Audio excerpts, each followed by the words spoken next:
तो आवेश की प्रवाह की दर को हम सभी विद्युत धारा कहते हैं। आवेश की प्रवाह की दर को विद्युत धारा कहते हैं। I इक्वल टू फॉर्मूला होता है Q/T, ये हम लोग जानते हैं। तो आवेश जो है से की ओर प्रवाहित होता है। आवेश जो है उच्च विभव से निम्न विभव की ओर प्रवाहित होता है। निम्न विभव या फिर धनात्मक से ऋणात्मक की ओर प्रवाहित होगा। अगला है इसमें से विद्युत धारा का SI मात्रक एम्पियर होता है। तो धारा कितने प्रकार के होते हैं? तो दो प्रकार का होता है। एक जो होता है दिष्ट धारा जिसको हम लोग DC कहते हैं, और एक होता है प्रत्यावर्ती धारा। प्रत्यावर्ती धारा को AC कहा जाता है। इसकी आवृत्ति जो है 50 हर्ट्ज होता है और इसका दिशा और परिमाण जो होता है वो बदलता रहता है प्रत्यावर्ती धारा का, और डिस्ट धारा का जो है दिशा नहीं बदलता है। तो स्टोरेज बैटरी को चार्ज करने के लिए किस धारा का प्रयोग करते हैं? तो इसके लिए हम लोग डिस्ट धारा का प्रयोग करेंगे। DC करंट जो होता है, डायरेक्ट करंट, उसका प्रयोग हम लोग करेंगे। अगला है इसमें से विद्युत आवेश को भंडारित करने या फिर संग्रहित करने के लिए किस उपकरण का प्रयोग करते हैं? तो संधारित्र का प्रयोग किया जाता है। संधारित्र का प्रयोग करेंगे हम लोग।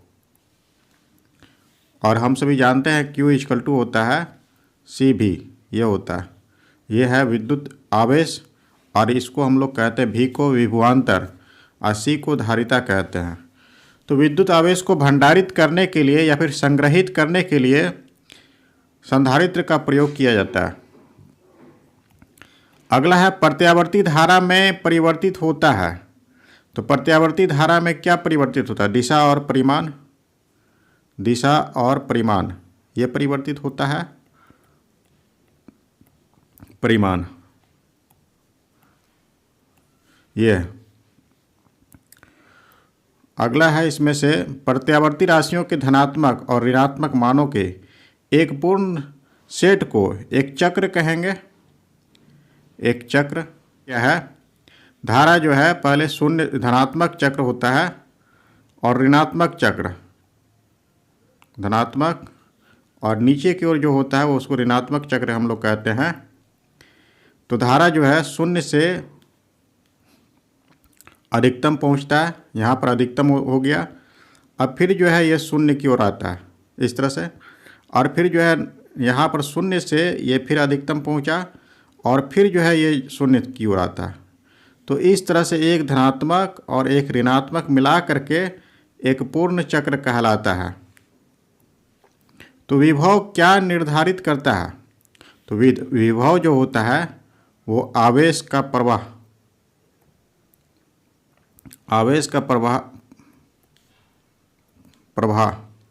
को निर्धारित करता है। अगर ये 0 विभव रहता है तो आवेश जो होता है वो प्रवाहित नहीं होता है। शून्य विभव पर आवेश प्रवाहित। किस प्रकार की राशि है? तो यह जो होता है राशि दो तरह से होता है, एक सदिश होता है और एक अदिश होता है। अदिश, तो सदिश राशि में क्या होता है? दिशा और परिमाण दोनों होगा। दिशा और परिमाण। और इसमें से अदिश में क्या होता है? केवल परिमाण होता है, मैग्नीट्यूड, दिशा नहीं होता है। तो ये है। तो आवेश जो होता है वो एक अदिश राशि होता है क्योंकि इसमें से केवल परिमाण होता है, और आवेश का मात्रक क्या होता है? कूलम। आगे है इसमें से परस्पर जुड़ी दो आवेशित वस्तुओं के बीच विद्युत धारा प्रवाहित नहीं हो रहा है। परस्पर जुड़ी दो आवेशित वस्तु है, तो इसका कारण क्या है? इसका विभव जो होगा वो एक समान होगा, विभव समान होगा, समान, या फिर जिसके कारण विभवांतर का मान 0 होगा। इसीलिए जो है धारा इसमें प्रवाहित नहीं हो रहा। विभव का समान होने पर धारा प्रवाहित नहीं होता है। अगला है, जब किसी धातु के तार में विद्युत धारा प्रवाहित की जाती है तो उसका तापमान क्यों बढ़ जाता है? तो तार में क्या होता है कि इलेक्ट्रॉन प्रवाहित होता है, इलेक्ट्रॉन, और जो है तार में जो है बहुत सारा परमाणु होता है, परमाणु, अणु, इन सब से मिल करके तार बनता है। तो ये इलेक्ट्रॉन क्या होता है या फिर आयन हो गया, इन सभी कणों से जो है टकराता है। ये जो है इनके मार्ग में बाधा पहुंचाता है इलेक्ट्रॉन को प्रवाहित होने में, जिसके कारण जो है तार गर्म हो जाता है। यह जो होता है विद्युत धारा का तापीय प्रभाव के कारण होता है। विद्युत धारा का तापीय प्रभाव के कारण गर्म होता है। अगला है, यदि विद्युत धारा में, अगला कह रहा है कि यदि विद्युत धारा में दिशा और परिमाण दोनों होता है, जैसे हम सभी अभी पढ़ रहे थे, धारा में दिशा और परिमाण दोनों है। जिस राशि में दिशा और परिमाण दोनों होता है उसे हम सभी सदिश राशि कहते हैं। लेकिन जो है यहाँ पर धारा में दोनों राशि होता है, दिशा भी होता है और परिमाण भी होता है, लेकिन फिर भी यह अदिश राशि होता है। तो यह क्या होता है, सदिश के त्रिभुज नियम जो होता है उसका पालन नहीं करता। ये सदिश के त्रिभुज नियम का पालन नहीं करने के कारण यह जो है एक अदिश राशि है, त्रिभुज नियम का पालन नहीं करता, पालन नहीं करता है। तो त्रिभुज नियम में होता क्या है इसमें से, जैसे कि AB प्लस BC बराबर AC होता है, इस तरह से नियम होता है। A है, ये B है और ये C है। तो इस तरह से ये नियम जो है इसमें से सत्यापित नहीं होता है, इसीलिए यह जो है एक सदिश राशि नहीं है, अदिश राशि है। अगला क्वेश्चन में, किसी विद्युत परिपथ में विद्युत धारा की दिशा के प्रवाह की विपरीत दिशा होता है। तो इलेक्ट्रॉन के प्रवाह की विपरीत दिशा होता है। कार्तीय चिन्ह के आधार पर हम सभी जानते हैं, कार्तीय चिन्ह के आधार पर इलेक्ट्रॉन के प्रवाह की विपरीत दिशा होगा। इसमें से धारा की दिशा जो होता है इलेक्ट्रॉन के प्रवाह की विपरीत दिशा में होता है। तो प्रत्यावर्ती धारा और विभवांतर को मापने के लिए, तो धारा को मापने के लिए एमीटर का प्रयोग करते हैं, एमीटर, और जो है विभवांतर को मापने के लिए विभव मापी का प्रयोग किया जाता है, यह होता है।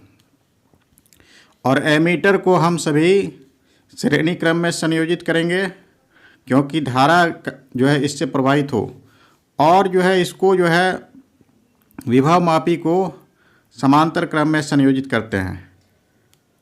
और ये भी हम सभी जानते हैं विभव मापी का प्रतिरोध जो होता है वो बहुत अधिक होता है, अनंत प्रतिरोध होता है इसका। और एमीटर का प्रतिरोध जो होता है वो शून्य प्रतिरोध होता है। ये अगला है, चालक में इलेक्ट्रॉन तभी गमन कर सकता है जब चालक के अनुदिश क्या हो, गमन कर सकता है जब जो है विभवांतर हो, विभवांतर तभी गमन करेगा। अगर विभवांतर का मान 0 है तब गमन नहीं करता है। या वैद्युत दाब में अंतर हो, वैद्युत दाब में अंतर होने पर इलेक्ट्रॉन जो है चालक में गमन करता है। तो ये है। अगला है, इसमें से पृथ्वी का विभव को शून्य क्यों माना जाता है। तो पृथ्वी से क्या होता है, इलेक्ट्रॉन हम सभी लेते हैं, ठीक है, पृथ्वी इलेक्ट्रॉन लेते हैं या फिर इलेक्ट्रॉन देते हैं, ठीक है, लेकिन देते हैं फिर भी क्या होता है इसमें, इसके विभव में कोई परिवर्तन नहीं होता है, कोई परिवर्तन नहीं होगा। इसीलिए जो है इसका विभव को शून्य माना जाता है। पृथ्वी का विभव को शून्य माना जाता है क्योंकि इससे आवेश को लेना या फिर आवेश को देते हैं तो इसके विभव में किसी भी प्रकार का परिवर्तन नहीं होता। इसी कारण से हम सभी इसका विभव को हम सभी शून्य मानते हैं। वहीं दूसरी ओर जैसे कि किसी धातु है, जैसे सोडियम ले लेते हैं।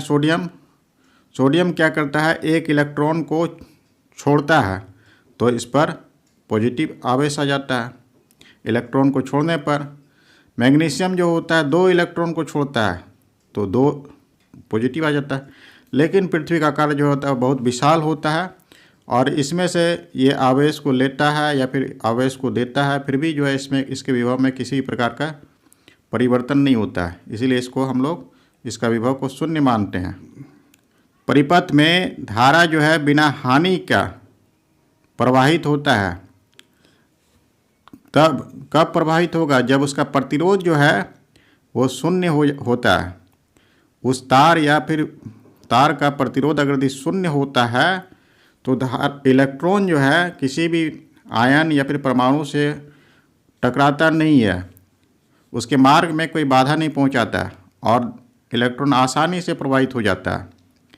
तो इस स्थिति में क्या होता है कि उसका हानि जो होता है बहुत कम होता है या फिर नहीं के बराबर होता है।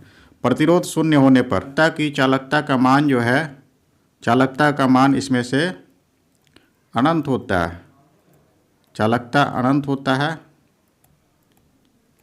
और प्रतिरोध जो है इसमें से प्रतिरोध जो है ये शून्य होता है। तो अति चालकता में चालकता का मान अनंत होगा और प्रतिरोध जो होता है वो शून्य होता है। अगला इसमें से सिलिकॉन हो गया, कार्बन, जर्मेनियम, ये सभी जो है अर्धचालक के उदाहरण हैं। इसे हम सभी अर्धचालक कहते हैं, अर्धचालक। अगला है इसमें से चालक की ताप में वृद्धि करेंगे। चालक के ताप में वृद्धि होता है तो इसको हम लोग विद्युत धारा का तापीय प्रभाव कहते हैं। तापीय प्रभाव के कारण जो होता है तार जो है गर्म हो जाता है।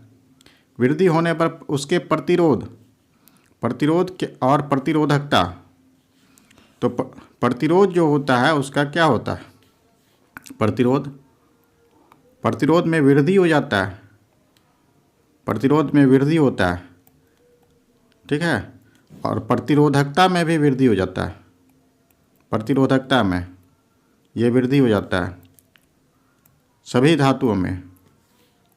ये है प्रतिरोध, ताप में वृद्धि होने पर प्रतिरोध तथा प्रतिरोधकता में वृद्धि हो जाता है और धारा का मान जो होता है इसमें से कम हो जाता है। अगला जो है इसमें से चालक और अचालक पदार्थ की पहचान करना है। तो हम सभी जानते हैं कि धातु जो होता है वो चालक कहलाता है। धातु में जैसे लोहा हो गया, चांदी, तांबा, ये सभी चालक कहलाते हैं। अशुद्ध जल जो होता है वो भी चालक होता है। पृथ्वी भी एक चालक होता है, ग्रेफाइट भी चालक होता है। ग्रेफाइट अधातु होते हुए भी विद्युत का चालन करता है और यह कार्बन का बना होता है। तो ये सभी जितने भी हैं ये सभी चालक कहलाते हैं। इनके बाद जो है रबड़ हो गया, लकड़ी हो गया, शुद्ध जल जो होता है ये अचालक होता है, लेकिन अगर ये अशुद्ध जल रहेगा तो वो चालक होगा। कांच हो गया, चीनी मिट्टी हो गया, कागज़, मोम, रुई, रेशम, प्लास्टिक, एबोनाइट और चमड़ा, ये सभी जितने भी हैं ये सब अचालक कहलाता है। इसमें से विद्युत धारा का प्रवाह नहीं होता है और चालक में विद्युत धारा का प्रवाह होता है।